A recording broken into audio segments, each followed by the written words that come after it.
से बहुत प्यार करते थे। रोहित अमीर था जबकि कंचन गरीब घर की थी। उनकी शादी में इसी बात को लेकर बहुत अड़चनें आ रही थी। रोहित की मां सुलोचना स्वभाव की बहुत चालाक थी। वो अपने बेटे रोहित की शादी किसी अमीर लड़की से करना चाहती थी। इसलिए रोहित ने अपने पापा की मदद से कंचन के परिवार वालों के सामने एक मंदिर में शादी कर दी। जीती रहो बहू। पापा को पता है मम्मी इस शादी को मंजूरी देंगी।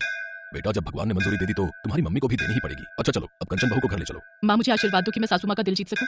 बेटी मुझे पता है तू एक ना एक दिन अपनी सासू माँ का दिल जरूर जीत लेगी और मेरा आशीर्वाद हमेशा तेरे साथ है।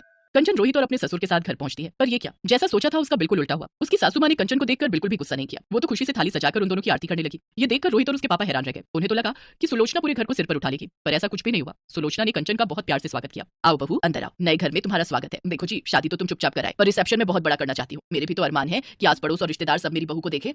हाँ सुलोचना बिल्कुल, मैं आज ही रिसेप्शन के सारे इंतजाम करता हूँ। कंचन खुश थी कि उसकी सास ने उसे अपना लिया था, पर ऐसा कुछ भी नहीं था। सुलोचना बहुत चालाक थी। वो अपने मन में कोई और ही खिचड़ी पका रही थी। मैं ये झूठे प्यार का नाटक ज्यादा दिन नहीं कर सकती, मुझे कुछ और ही सोचना होगा। हाँ, ताकि मैं इस लड़की को अपने घर से निकाल सकूं। सुलोचना ने कंचन को बहू के रूप में नहीं अपनाया था, वो तो सबके बीच नाटक कर रही थी। रिसेप्शन में सुलोचना कंचन को अपने रिश्तेदारों और पड़ोसियों से मिलवाती है। रोहित का ध्यान अपने दोस्तों में था। क्या बात है सुलोचना, तूने तो चोरी चुपके बेटे की शादी भी कर दी और अचानक से रिसेप्शन भी रख दिया।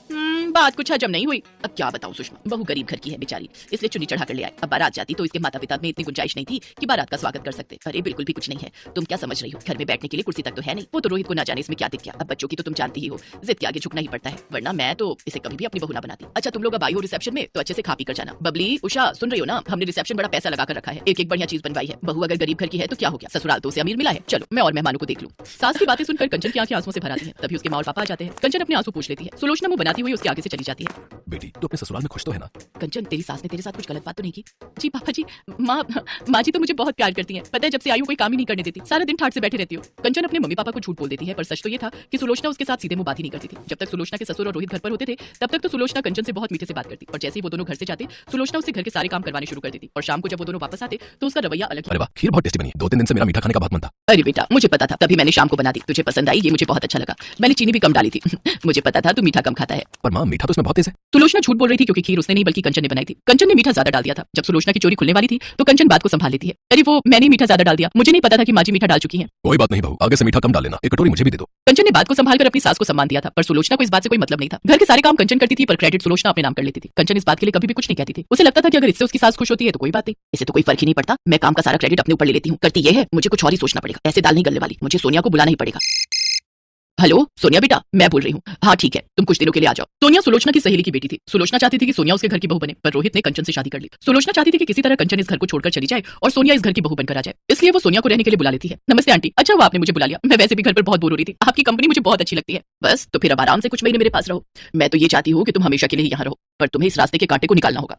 जब तक ये कंचन यहाँ पर है तुम इस घर की बहू नहीं बन सकती। आप चिंता मत करो आंटी, अब मैं आ गई हूँ ना, मैं इस कंचन को घर से निकाल कर ही दम लूंगी। बस तो फिर बन गई बात। तुम आज रोहित के लिए साउथ इंडियन खाना बनाओ, उसे साउथ इंडियन खाना बहुत पसंद है। दिल का रास्ता पेट से होकर गुजरता है। रोहित तुम्हारे हाथ का बढ़िया खाना खाएगा तो अपने आप तुम पर लट्टू हो जाएगा। पर आंटी मुझे तो खाना बनाना आता ही नहीं है, मैं कैसे बनाऊंगी? अरे तो कोई बात नहीं, खाना कंचन बना लेगी। जब रोहित और उसके पापा आए तो मैं बोल दूंगी तुमने बनाया है, बस हो क्या काम। सोनिया रसोई में जाती है और कंचन को मीठी मीठी बातों में फंसाकर साउथ इंडियन खाना बनाने के लिए कहती है। कंचन आज मेरा साउथ इंडियन खाने का बहुत मन है, प्लीज तुम डोसा सांभर और इडली वगैरह बना दोगी, बहुत मन कर रहा है।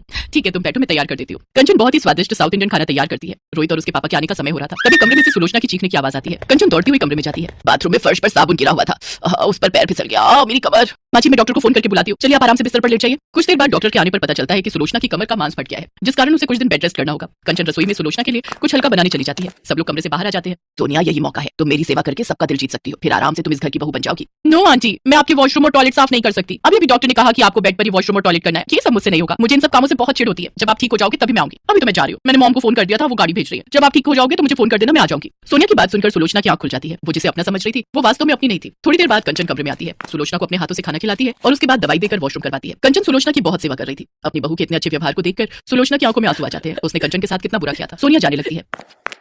अच्छा आंटी जी मैं चलती हूँ, आप मुझे फोन कर देना जब भी बुलाना होगा, मैं आ जाऊंगी। नहीं बेटा, अब तुम्हें परेशान होने की और बेवजह यहाँ आने की कोई जरूरत नहीं है। मेरी बहू है मेरी सेवा करने के लिए और मेरा ख्याल रखने के लिए। तुम अपने घर में खुश रहो और हाँ जब शादी करो तो कार्ड भेज देना, मैं अपनी बहू कंचन के साथ जरूर आऊंगी। अपनी सास के मुंह से ऐसा सुनकर कंचन खुशी के आंसू रो पड़ती है और अपनी सास के गले लग जाती है। सोनिया मुंह बनाती हुई वहां से चली जाती है। कुछ दिनों बाद सुलोचना की तबीयत ठीक हो जाती है। अब उसका व्यवहार कंचन के साथ बहुत अच्छा हो गया था। ये देखकर रोहित और उसके पापा भी बहुत खुश थे।